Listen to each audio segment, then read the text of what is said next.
अस्सलाम वालेकुम। आज हम बात करेंगे रियलिस्टिक वोकैब्युलरी के बारे में, यानी कि आम बोलचाल की वोकैब्युलरी के बारे में, क्योंकि लोगों को सबसे ज़्यादा जो परेशानी होती है वो आम बोलचाल के अंदर होती है। ठीक है ना? और ये डिफरेंशिएट करना कि आपको किस वक़्त कौन-सा लफ्ज़ इस्तेमाल करना है। आजकल इंटरनेट होने की वजह से और ये शॉर्ट्स जो बन रहा है उसमें एक चीज़ क्या शुरू हो गई है कि ऐसे मोटे-मोटे और अनजाने कह लें आप अल्फाज़ इंग्लिश के जो लोगों ने नॉर्मली नहीं सुने हुए होते हैं, वो मोटे-मोटे अल्फाज़ की वीडियोज़ जो हैं वो आती हैं कि जी मुश्किल से मुश्किल फिनोमेना आप उसको कह लें, कि वो एक लफ्ज़ नहीं होता बल्कि एक फिनोमेना होता है, कि ये पूरी की पूरी चीज़ जो है ना वो आपने एक दरिया को कूज़े में बंद करने वाली बात जो होती है ना, कि एक बहुत बड़ी बात को आपने छोटे से लफ्ज़ से बयान कर दिया। एक आम आदमी के लिए वो समझना और उसको इस्तेमाल करना मुश्किल होता है, तो फिलहाल उस परेशानी में पड़ने की ज़रूरत नहीं है। फिलहाल मैं सिर्फ़ थोड़ा-सा ये बताना चाह रही हूँ कि एक रियलिस्टिक ज़बान होती है जो कि आप एवरीडे लैंग्वेज में यूज़ करते हैं अपने सेंटेंसेस में। एक चीज़ ये होती है कि आप जो है अम, फॉर्मल सेटिंग के अंदर, यानी आप लिख के कोई एप्लीकेशन दे रहे हैं या किसी बॉस से बात कर रहे हैं या बड़ी रिस्पेक्टफुली आप कहीं कोई गुज़ारिश करने के लिए पहुँचे हैं, या आप ऐसी फॉर्मल सेटिंग में हैं कि भई आप हैं ही हेल्प डेस्क असिस्टेंस के लिए और आपके पास कस्टमर सर्विस में हैं आप, तो फिर आपको कौन से अल्फ़ाज़ इस्तेमाल करने और लिखने होंगे। और एवरीडे लैंग्वेज में आप अपने यार दोस्तों से बात कर रहे हैं तो आप क्या ज़बान इस्तेमाल करेंगे? आइए देखते हैं। सबसे पहले मैंने एक छोटी-सी लिस्ट बना ली है और इस लिस्ट के अंदर कुछ अल्फ़ाज़ लिखे हैं। कुछ अल्फ़ाज़ जो हैं वो फ़ॉर्मल हैं और कुछ अल्फ़ाज़ जो हैं वो रियलिस्टिक हैं, यानी एवरीडे लैंग्वेज में इस्तेमाल करने वाले हैं। पहला एग्ज़ाम्पल इसके अंदर है कमेंस, जिसका मतलब होता है शुरू करना, परचेज़ का मतलब खरीदना, यूटिलाइज़ का मतलब यूज़ करना, रिज़ाइड का मतलब रहना, असिस्ट का मतलब हेल्प करना, मदद करना, इंक्वायर का मतलब कोई चीज़ पूछना, डिपार्ट का मतलब छोड़ के चले जाना जैसे डिपार्चर, कंज्यूम फूड यानी खाना खाना, अराइव एट अ कंक्लूजन किसी नतीजे पे पहुंचना, और इनकाउंटर डिफिकल्टीज का मतलब होता है हैव ट्रबल, यानी परेशानी का सामना करना। तो ये हमारी लिस्ट है, आइए हम इन वर्ड्स को वन बाय वन देखते हैं।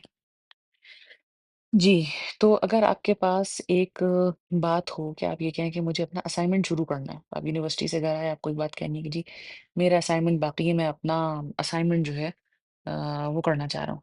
तो आप ये नहीं कहेंगे मैं शुरू करना चाह रहा हूँ, तो आप ये नहीं कहेंगे I will commence my assignment now, आप सिंपल कहेंगे I will start my assignment now. ठीक है? इसी तरीके से आप ये बताएँ कि उसने वहाँ गई स्टोर में से उसने अपने लिए कोई ड्रेस खरीदा, तो उसके लिए आप परचेज़्ड अ गारमेंट नहीं कहेंगे, ये बहुत फॉर्मल वर्ड है, आप कहेंगे बॉट अ ड्रेस। उसने एक स्टोर जाके एक ड्रेस अपने लिए, कपड़े अपने लिए खरीदे। He is experiencing fatigue, fatigue का मतलब होता है एक्सट्रीम टायर्डनेस। अब वो जो है गुज़र रहा है एक फटीग की कैफ़ियत के बजाय आप सिंपल कहेंगे भई वो बहुत थका हुआ है। ठीक है? तो ये हो गए ये अल्फ़ाज़, then we have another one जिसके अंदर है मैं सेंटेंसेस। इसमें मैंने आपको इन वर्ड्स को सेंटेंस में कैसे यूज़ करना है वो बताया। कमेंस और स्टार्ट हमारा फर्स्ट वर्ड था जिसको हमने लिखा है कि the meeting will commence at 9 am.